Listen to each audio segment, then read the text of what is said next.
Hey guys, today I'm going to be doing my out-of-box review for the HG Gundam The Origin Prototype Gouf Mobility Demonstrator Sand Color version.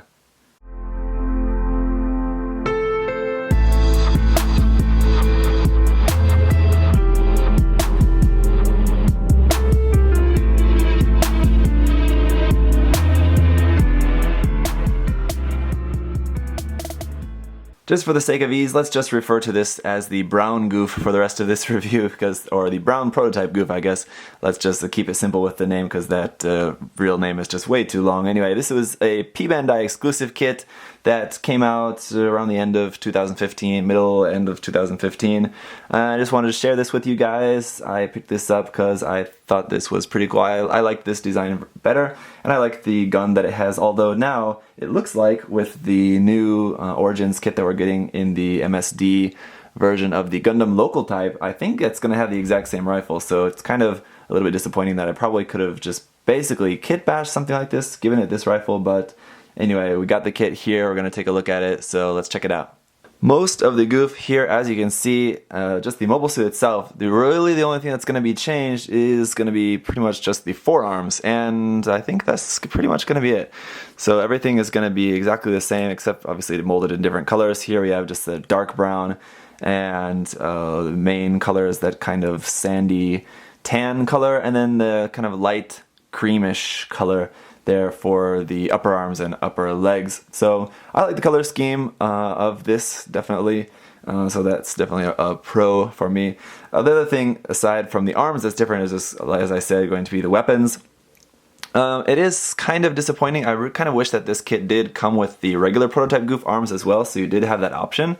You only get these arms with this kit, so those arm parts for the normal Prototype Gouf have been omitted for this, so just keep that in mind. If you want to get this kit, you will not have that option. You'll have to take the arms from the Prototype Gouf and give it to this and do some repainting if that was something you wanted to do, some more mixing and matching, maybe like one normal arm and one Gouf arm. But if you wanted to do that, essentially what you could do is also borrow an arm from one of these Zaku. These arms are slightly different from the Origin Zaku arms. The forearms here are going to be a little bit different, but they're very, very similar. So I think if you did want to just maybe turn your the blue Prototype Gouf into this Gouf, you could just give it some Zaku arms. Then of course you're sacrificing the arms of a Zaku, but then you could give the Zaku the Prototype Gouf arms. I don't know, there's a whole lot of mixing and matching that you can do.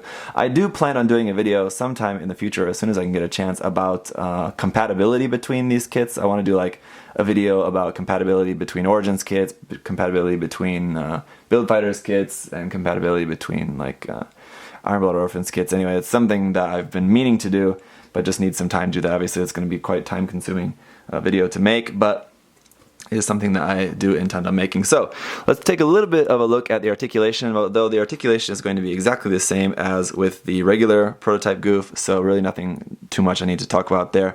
It's going to have the same gimmick here in the chest, that these side parts of the chest are going to open and close like that. The head is not really going to be very much articulated at all. This is as far back as it goes. It's going to go down a little bit. You can move that mono-eye in there by lifting up the head, taking that off. There's a small switch underneath. You can rotate the mono-eye around. The raised part, there is no raised part for the mono-eye, so for painting that you are going to have to like mask a circle or just do a drop of paint or something to find a way to make an exact circle of paint. Or just use the sticker, I guess, not too bad if you are going to be painting that. Side to side though, the head is going to be okay. You're going to get a little bit like that, something like that. You're going to get some side to side. On the shoulders here, you are going to have a seam on the top and on the side. This main spike here is a separate part, so you have no seam on that, but here on the side of the shoulders there is going to be a seam line there. On the forearms as well, like the Zaku, obviously a big seam line there on the front and all the way down the back as well. Now with the Zaku you have a different part here on the back, so there's not really much of a seam there, but this one you do have a seam going all the way down the back. Other than that, the only other seams here are going to be on the legs, behind the energy cable there, so really not going to be too bad. And then down here at the bottom, kind of small seam there. I think you can get away with that. It's just a panel line though, so it should be okay. Just there at the top. I'm not sure, maybe that one's supposed to be a panel line there as well. Kind of hard to tell. I think that's just a seam. So we'll have to do a little bit of removal there, or just turn it into a panel line. It's up to you. Again, just some more points of articulation here, just to show you a little bit about the skirt armor moves out of the way nicely. You get a nice double joint here in the knee with this knee armor coming out. separated like that. Really nice, I think. The ankles are going to be pretty good. Going to have a little bit of side to side. Forward is going to have the same mechanism as the Zaku feet, where you do get a bend here in the middle. That kind of separates nicely there, and it kind of pulls the foot apart a little bit. So nice bend there. Double joint in the elbow as well. You're going to be able to bring that elbow, the arm up about that far. Front skirt came out, but that's no big deal. We'll just pop that back into place. The front skirts actually peg into the side skirts, which I thought was an interesting feature of this Gouf kit. So you can see here is the side skirt piece, and the front skirt is actually just plugged into that, and then we just plug this into this place on the side, and there we go. So let's go ahead and take a look at the weapons and accessories. Start with the boring first. Here we have just an action-based connector, and this is an action-based connector. It's only for just the actual square action base. So you have like a peg-style action base that's not going to work, and there is no peg inside of here, so you are going to have to use an action base 1 or action base 2 with this. Really going to be your only options. We have the Heat Hawk, an active and inactive version. The active version is just like this. That's just very simple. The inactive version does have a peg on that. For pegging, you can plug it onto the side skirt. There is a port there on the side skirt. You can plug that, or we can plug it into our shield. Now here's the shield we have for this kit. Different shield connector this time, so it's going to plug into the arm like that. We can plug in this like here. There we go. There's the inactive Heat Hawk plugged into this shield. Now the one thing that I don't like about this shield is that when it's plugged into the arm, it's like really far away from the arm. You can see here like that. This is a huge gap here between the arm and the shield. I don't really like that. It looks really bad, I think. It just makes the like connection between the shield and the arm look really weak. If you're like turning it and posing it or something, obviously you're not really going to notice that, and it's going to be okay. But if you're just looking at it straight on, just holding the shield, I think it does look a little bit silly.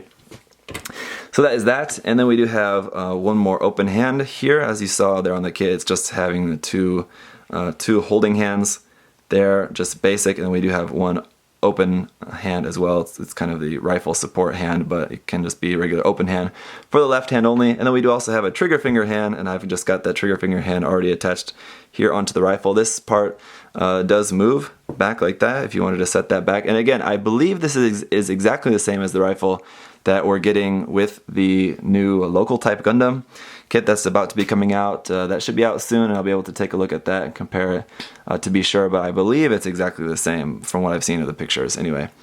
So this just plugs into the hand, no problem with that. As far as I know, this rifle is not able to be plugged into anywhere else on the suit, so if you're not actually holding it, then there's no other option for it.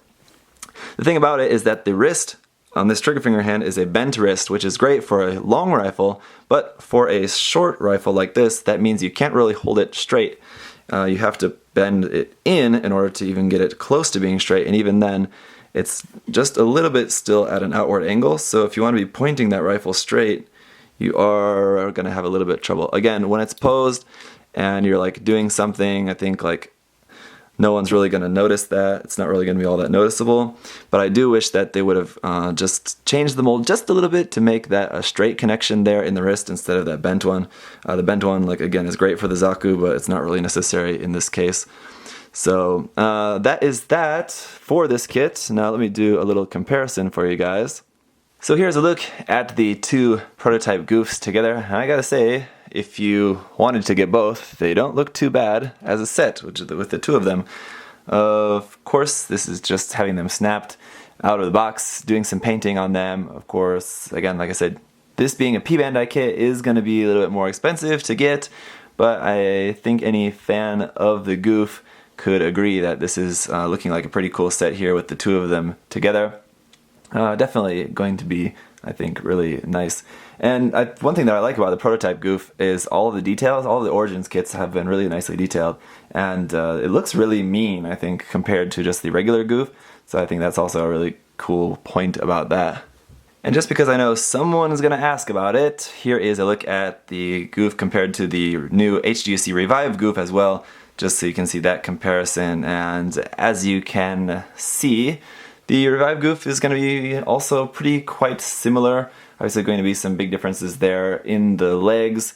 Otherwise, the upper body and the arms are going to be different as well, but still shoulders are going to be pretty much the same. Head is relatively still the same shape. That commander antenna is going to be a little bit longer on the Revive Gouf. But essentially it's all still kind of there, mostly in the same place, most everything. Yeah. Alright, so one thing that you're going to be able to see here that the original kit suffered from, and this kit suffers from as well, is some points of articulation that are definitely quite limited, most particularly in the hips and the waist. So obviously in the torso, because of that cabling going around from the backpack to the front skirt, there's really not going to be too much of any rotation in the torso from side to side. You can get it to go a little bit to the side, but really not going to be a whole lot of rotation there, unfortunately. And then also in the hips, the way that those side skirts are plugged into the waist part, it really doesn't allow for the side skirts to move up at all. So if you want to have the legs out at a more dynamic angle, this is about as far as you can get them to go out without doing any modifications. I think it would really wouldn't be too difficult to modify something there, either modify the side skirts or modify the hip joint to be able to make the legs to spread out a little bit wider. But I think that definitely would have helped in getting some more dynamic poses out of this kit. But as you can see, it's really not too big of an issue, as there are still plenty of options that you can do with the articulation that it does have. And one last thing you'll see here that I did forget to mention is that rifle does have a secondary handle that you can use. So here it is with that kind of back part folded back, and then holding the second handle with the left hand. It does work pretty well, so with that articulation you are going to be able to hold that. You aren't going to have a huge range of movement with both hands on the rifle, but you are able to do that just fine. With the shield just straight on the arm as it is, the tip of the shield comes to basically comes right at the tip of the rifle, so it didn't really kind of make sense, so I just rotated the shield around there a little bit like that. I think maybe I didn't mention that, but it should have just been pretty much assumed that the shield does rotate on that connection piece. And that's pretty much all I can really say too much about this kit. It's another really nice Gundam the Origins HG kit. I think the Origins HG kits have been really great so far. The only MG we've had so far is the Origin Gundam. Again, really amazing HG.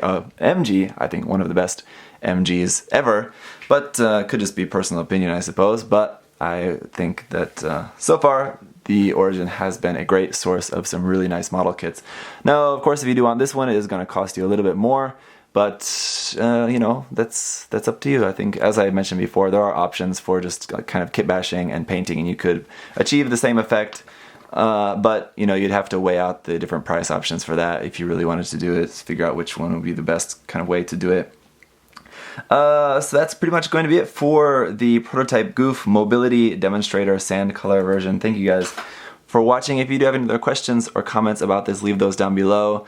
If you're wondering where you can buy it, I would recommend maybe just searching on eBay or some other sellers. Samuel Decal might still have some. Yeah, I don't know, maybe just send an email to Samuel Decal, check eBay. I don't know any other stores. Gente Kits is another place I'd recommend to buy P-Bandai stuff from. So that's it, guys. See you next time. Bye bye.